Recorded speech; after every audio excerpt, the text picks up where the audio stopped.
My name is Hannah Vernon, and my associates and I, Leandra Choi, Ashton Kennedy, and Luke Ritchie, will be conducting an in-depth analysis over Starbucks Corporation for the next 25 minutes.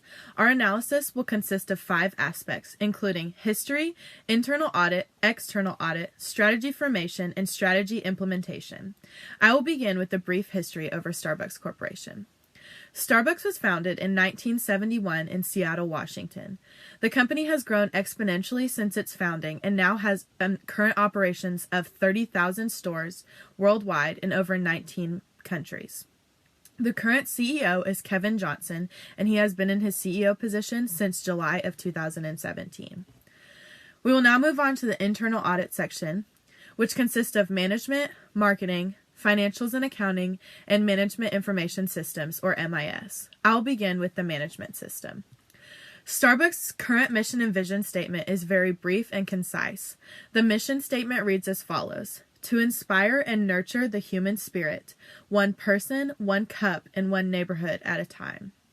The vision statement reads as follows: to treat people like family that they will be loyal to and give their all. This mission and vision statement has been in effect since 2006. Starbucks currently operates under a matrix organizational structure. This just ensures that there are 2 points of contact for the lower level employees. The current struggles with this organizational structure are the overwhelming amount of leadership and the lack of diversity in lower level employees. In the production and operations section, the most notable and recent growth is the purchase of a coffee production facility in Brazil. This adds to the broad and extensive supply chain that Starbucks currently has. They are currently working to improve their quality control procedures as they continue to grow and expand into new countries. Starbucks currently has 70,000 shipments per day and are seeking shipping partnerships to cut down on these costs. Starbucks has a current competitive advantage over their competitors in the fact that they use personal involvement rather than robotics in their production facilities. This helps to cut down on quality and product control issues. I will now turn the presentation over to my associate Ashton Kennedy as he continues in the marketing section. Starbucks is a very well-known brand. As a matter of fact, they're the leading coffee house chain in the world. This is solely based on, 1, how good their products are, and 2, their marketing strategy. Now, as we look at Starbucks marketing strategy, we look at the 4 P's of marketing: product, place, price, and promotion. Now, as we look at Starbucks products, we know it's coffee. They do have some pre-packaged drinks, and they do have some foods such as muffins, cookies, such things like that. However, consumers come to Starbucks for the product of coffee. So Starbucks has done a very good job of getting its products to its customers, which is now how we move to place. The placement of Starbucks is everywhere. Every city has a Starbucks. Anywhere you can get a Starbucks. But mostly this comes from their coffee houses, their cafes. They do have retailers. You can get Starbucks at retailers, the pre-packaged drinks. And you can also get online sales, which is a portion of the pre-packaged drinks. However, we need to look at price. Starbucks is high. They have a premium pricing strategy. Starbucks knows that their products are good and that people are going to pay a premium price for their products. With this being said, so many people know about Starbucks because of promotion. This involves advertising, sales promotion, word of mouth, public relations. Starbucks does a very good job at advertising, spending their money on TV advertising, magazines, flowers, stuff like that. However, most of it comes from word of mouth. When people like something, they're going to talk. So Starbucks knows that since their product is good, people are going to talk about it, and more people are going to come in to try their brand. And with this being said, Starbucks knows that every day people are being born, and that means more and more people down the line are going to buy coffee. Everybody drinks coffee. Everybody likes coffee for the most part. With this being said, Starbucks has done a very good job of the research and development.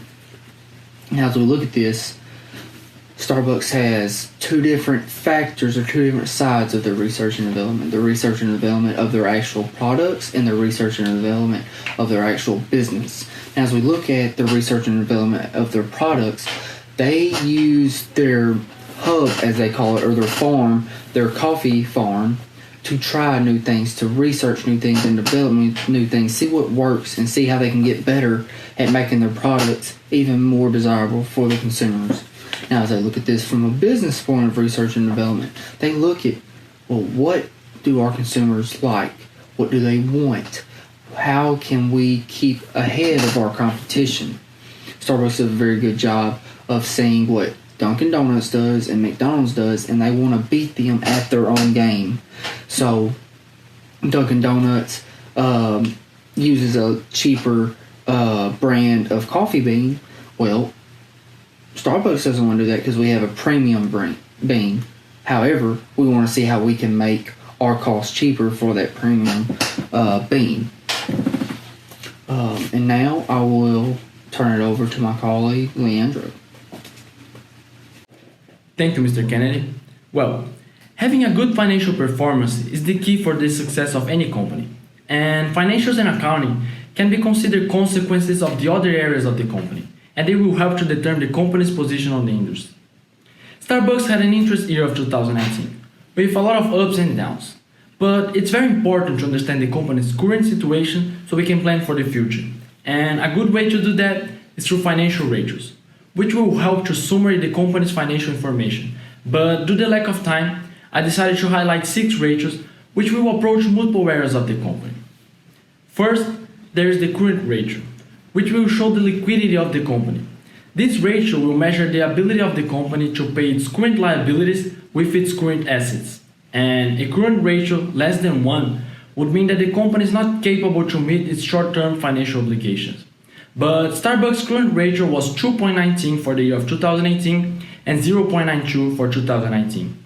This decrease was due to the fact that Starbucks' current assets decreased while its current liabilities increased. Its competitors Dunkin' Brands and McDonald's had ratios of 1.56 and 0.98 respectively. Moving next, we have debt to equity.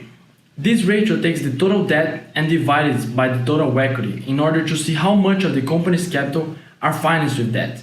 And Starbucks' ratio for 2018 was 19.54 and minus 4.08 for 2019. This decrease is bad because it means that the company's interest rates on its debts are a little bit greater than the return on investment. And the company competitors' ratios look a little bit controversial, since Dunkin' Brands had a ratio of minus 5.19 and McDonald's had 4.35. The next ratio is inventory turnover. It is a measurement of how many times the company's inventory is being sold a year. And a high inventory turnover can mean that the company's sales are doing very well, but it can also mean that the company is not doing a good job on buying their inventory, since they run out of it so many times a year. And Starbucks' inventory turnover was 17.65 for 2018 and 17.33 for 2019. Those numbers show a relatively higher increase in the company's inventory than in the sales from one year to another. But also, if compared with McDonald's, it is possible to conclude that Starbucks needs to improve a little bit its ratio, since McDonald's had a ratio of 117 and 117.51. Another important ratio is gross profit margin, which is the ratio used to assess the company's financial health and business model by showing the difference between revenue and cost of goods sold.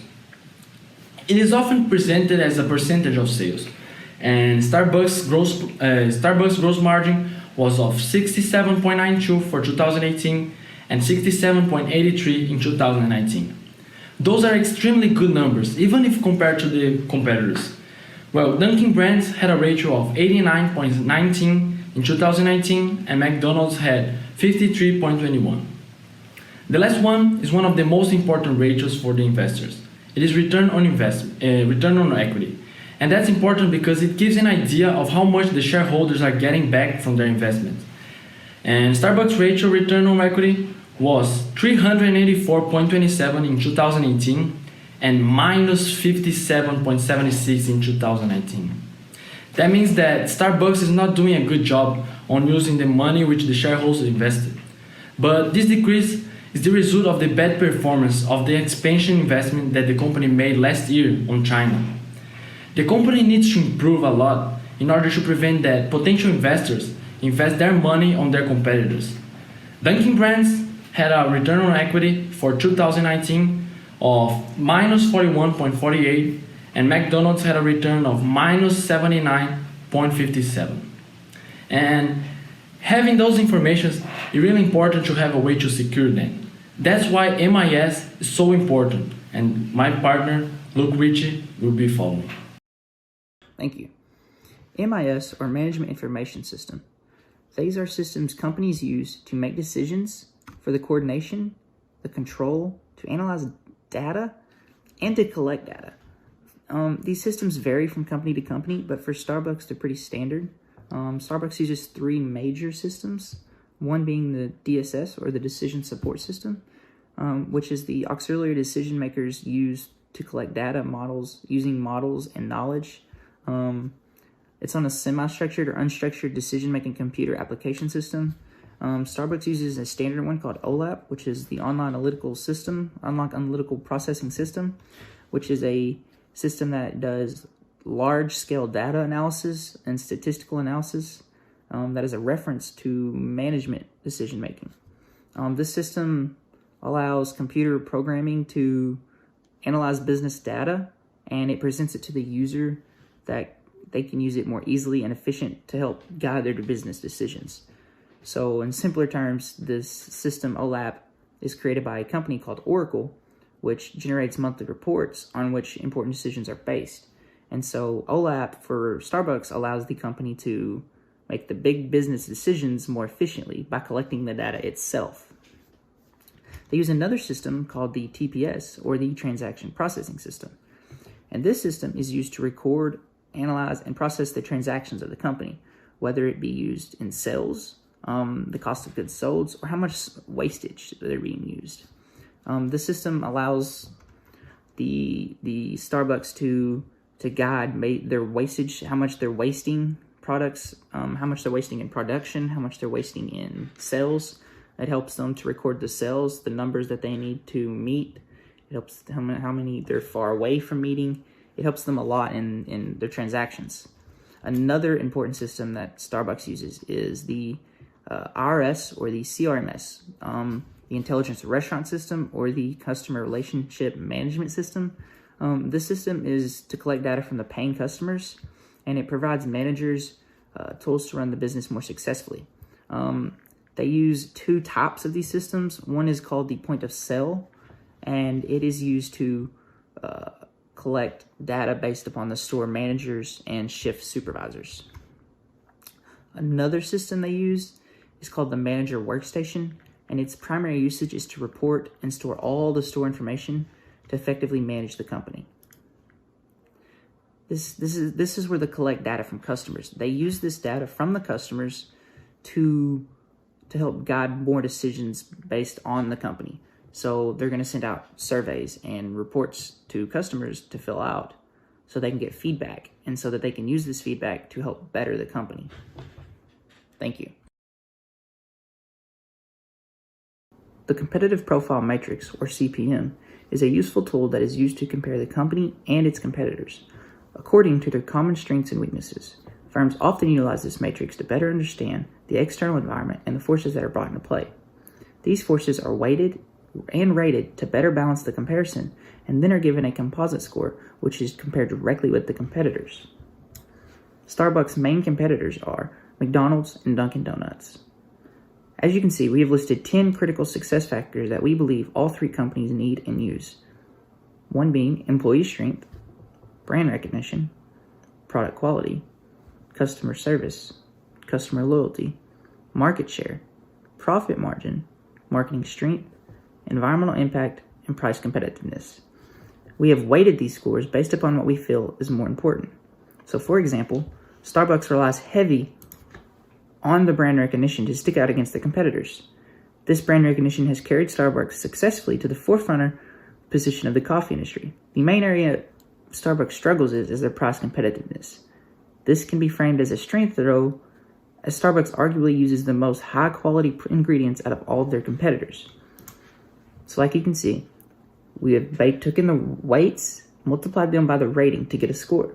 Then we add up all 10 of this critical success factor scores to get a total. And as you can see, Starbucks total is 3.06, whereas McDonald's is 2.95 and Dunkin' Donuts is 2.33. So as you can see, Starbucks clearly has the other two companies beat. The Quantitative Strategic Planning Matrix, or the QSPM, is also referred to as the decision stage. This is the final evaluation matrix that we use, which determines which strategy the company will move forward with implementing. For our QSPM, we compared two strategies. The first was to use the successful brand and name recognition of Starbucks to produce 10% more prepackaged drinks. The second strategy was to focus 20% more of marketing efforts towards the already established convenient drinks. We decided to go with the first option because it seemed more viable for success in the future. Expanding the product line and the number of retailers is a better opportunity to expand and grow the company as a whole. By expanding to new retailers, Starbucks is opening up an opportunity for a new customer base and new ways to dominate the food and beverage market. With the implementation stage, we'll be looking at the same 4 sections as the internal audit, in the same order. We'll begin with management, moving on to marketing, financials and accounting, and finally, management information systems, or MIS. I will begin with the management section. The first proposed change is a rewrite to the mission and vision statement. The company needs to have a more established and confident mission and vision statement to speak on the progressive ways that they are trying to improve. The rewritten vision statement is as follows: to be a business place of diversity, encouraging growth for customers and employees through loyalty and service. The rewritten mission statement is as follows: Starbucks seeks to create a stimulating environment for customers to rest and relax in a friendly, comfortable atmosphere. Whether a hot coffee or a croissant in hand, we want to provide an area for customers to learn, study, and grow more in their life endeavors. When walking through our doors from China to California, we promise to always provide exceptional service with a friendly smile. The proposed change to the organizational structure is to change it from a matrix organizational structure to a divisional organization structure. This will allow the company to have a more diversified management field and allow the lower level employees to have a clearer sense of who is in charge. The last change to management will be with the production and operations. There will need to be new quality and product controls to ensure safety and security in producing the new consumer drinks. I propose differentiated control rather than centralized control, as this will allow the company to maintain expanding into multiple new countries. There needs to be a higher standard of packaging and cleanliness to avoid cross-contamination. There will be higher levels of employee training and perhaps some technological development and changes to keep up with the changing environment around us. And now I will turn it over to Ashton with the marketing section.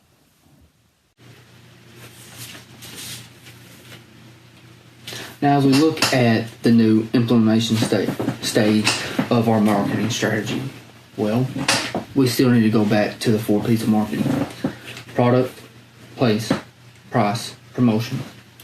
However, with this, our products are not changing. All we're wanting to do is produce 10% more of prepackaged drinks.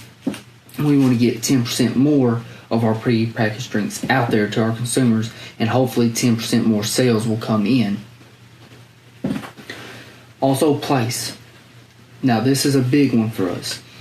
We want to get our prepackaged drinks out to 3 more major retailers. That way, the ease of getting our products is everywhere. Walmart, Target, Kroger, Sam's, big retailers like that are going to stay in business and that has foot traffic every day. Next, price. Well, we already have prepackaged drinks and we already have an existing price on those prepackaged drinks. So we don't really want to change our prepackaged drinks price. However, with this new strategy, if we see that our prepackaged drink sales are going up and the demand for these prepackaged drinks are increasing, the sale price for these prepackaged drinks could rise. Now with this, promotion is key. For this strategy to work, our promotion has to be spot on. With this being said, we want to promote how easy and convenient the prepackaged drink is. Some people, they get up, go in the mornings, they go straight to the coffee place and wait in line for coffee. You don't have to anymore. You go to the store, you buy some of our prepackaged drinks, you wake up in the morning, grab it and go. That's what we want to promote. So we're going to advertise this. Well, we don't want to spend too much on this advertising. So, how are we going to do this? In-store advertising. When people come to our store, foot traffic in our store, we're going to have little stuff on the wall, on the window that shows our prepackaged drink. Hey, you don't have to wait in line. You don't have to come here every day to still be a part of the Starbucks community. You can grab at the store and go. Now I will pass it to Leandro. Well, in order to work, our implementation plan needs to be lined up with a very good financial strategy. That's because last year, Starbucks suffered with a decrease in net income from $4.5 to $3.6 billion rounded. And part of this decrease was due to a 23% drop in prepackaged drink sales in USA. Well, as my colleague said before, our strategy will consist to increase our production of such products by 10% in order to increase its distribution. Our brand recognition, along with a low implementation cost, are going to be the major points for this strategy to work. And after implementing this strategy, we expect to reach the 2018's numbers again, with a 23% increase at this time in prepackaged drink sales. This increase will represent an increase of 2% in the total revenue of the company, which will be a value of $587 million. Our strategy also works as a contingency plan for 2019, and that's because it has a relatively low cost, which is $170 million. And that strategy will give the company time for the previous investment on China to start working and giving returns. And by doing that, we expect to look more stable and regain the investors' trust in our company. And this way, hopefully, boost our earnings for the year of 2021. Thank you.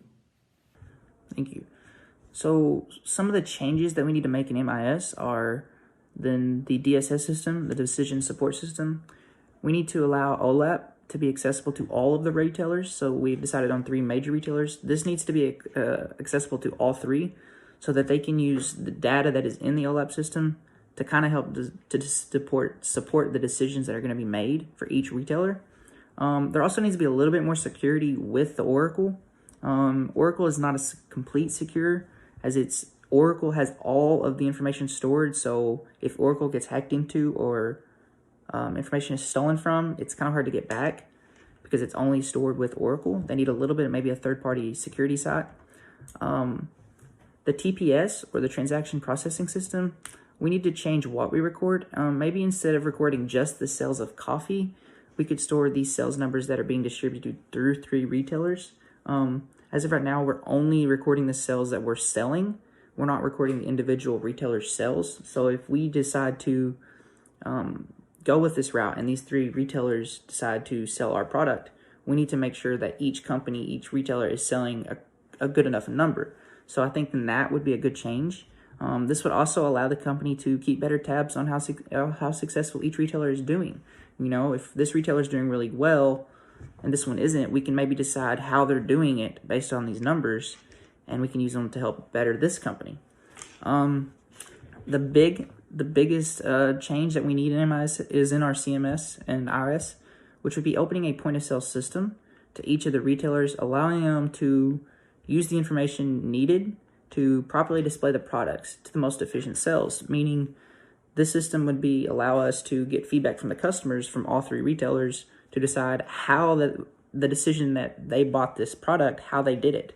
You know, if you went to this retailer and you liked it better here, but you were just at this one, why did you buy it from this one and not this one? So that would help us to determine how to sell this product more efficiently. That is all we have the changes for in MIS. Thank you. Based on the facts presented today, we conclude that Starbucks Corporation is a giant company of its segment in US. The company has an excellent number of sales, with a good premium product and a loyal chain of customers.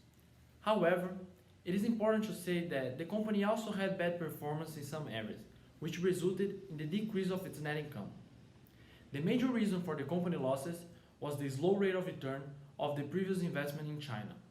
But it is also important to point that this is a recent investment that might be very profitable in the future. Those facts, along with the previous year performances and a strong brand name, makes us to arrive at the conclusion that Starbucks Corporation is a good investment for you. Thank you.